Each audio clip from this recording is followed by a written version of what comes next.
Ang Puerto Galera sa Oriental Mindoro ay isa sa mga ipinagmamalaking tourist destination sa ating bansa.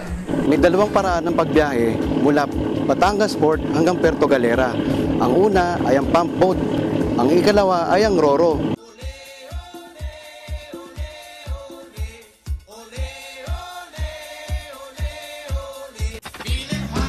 Kumusta po ang lagay ng turismo dito sa Puerto Galera? Masasabi po natin na sa taong ito ay naging maganda naman po ang daloy at takbo ng ating industriya ng turismo at sa kasalukuyan nga po ay patuloy pa rin ang pagdating ng ating mga turista kahit medyo ang ating panahon ay hindi na umaayon.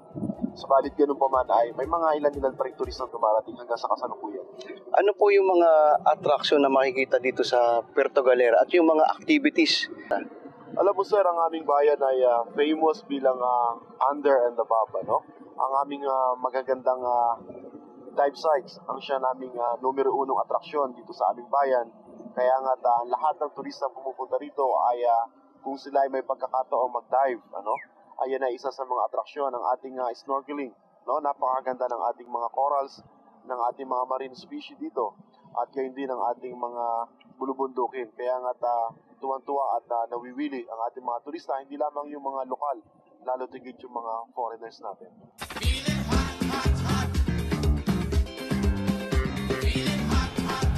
Malaking bagay ang seguridad ng isang lugar para makapanghikayat ng turista, lokal man o dayuhan.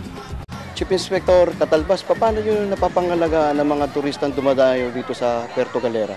Nagkakaroon po kami sa kanila ng layasuning at sa kasulukuyan ay nagtalaga na po kami ng mga tourist police assistance centers o desk sa ating pong mga ating mga detachment po at ating mga station sa Puerto Galera. Para sa Puerto Galera, walang peak season. Tuloy-tuloy kasi ang pagbisita ng mga turista dito. Alam nyo ba na 70% ng pamumuhay dito sa Oriental Mindoro ay agriculture at pangingisda? At ang 30% naman ay ang pangninegosyo at iba pang pangkabuhayan.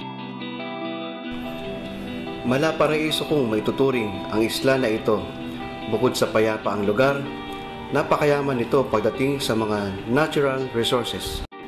Yung activities ng PNP pagdating sa pangangalaga ng mga kalikasan, ano-ano ba yung mga yon? Aktibo po kaming nakikibahagi sa programa pangkalikasan po ng bayang ito. Una po ito yung ating mga coastal cleanups, yung ating pong mga scuba diving cleanup. Kami po ay nagti-tree planting sa mga kabundukang wala ng mga puno. So kami po ay aktibo na nagkipag-ugnayan sa Department of Environment and Natural Resources hinggil po sa problemang pangkalikasan po.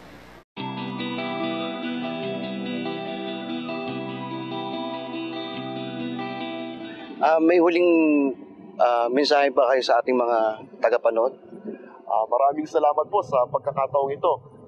Lahat po kayo ay inaanyayahan natin na bumisita o pumunta rito sa ating magandang bayan, Tara na sa Galera. Ang bayan po namin ay isang mapayapa, matahimik, maganda, at may magandang ugnayan ng ating po mga kapulisan, kung kaya nga po napapanatili natin ang katahimikan. Sana po, puntahan natin. Napakalapit po ng Puerto Galera sa Kamaynilaan. 3 oras lamang po.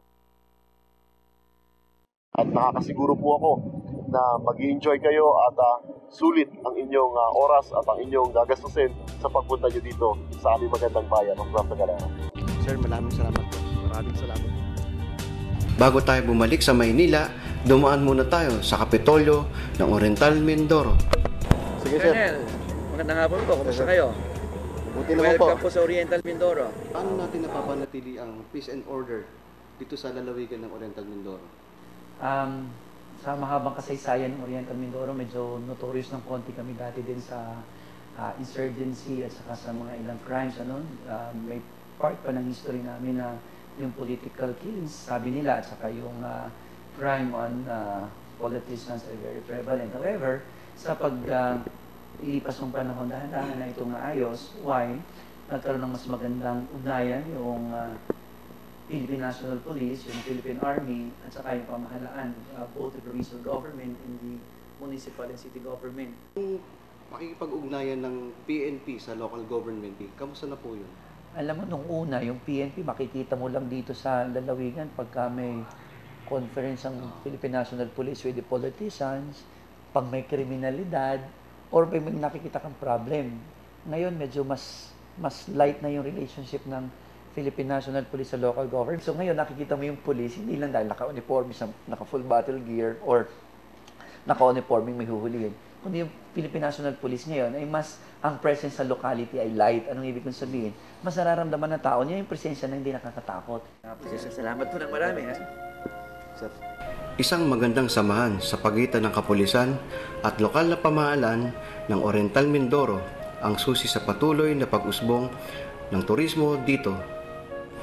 Mula dito sa bayan ng Malaparaisong Dalampasigan ng Puerto Galera, ako po si Police Superintendent Darren Miranda para sa talakayan sa isyong pulis.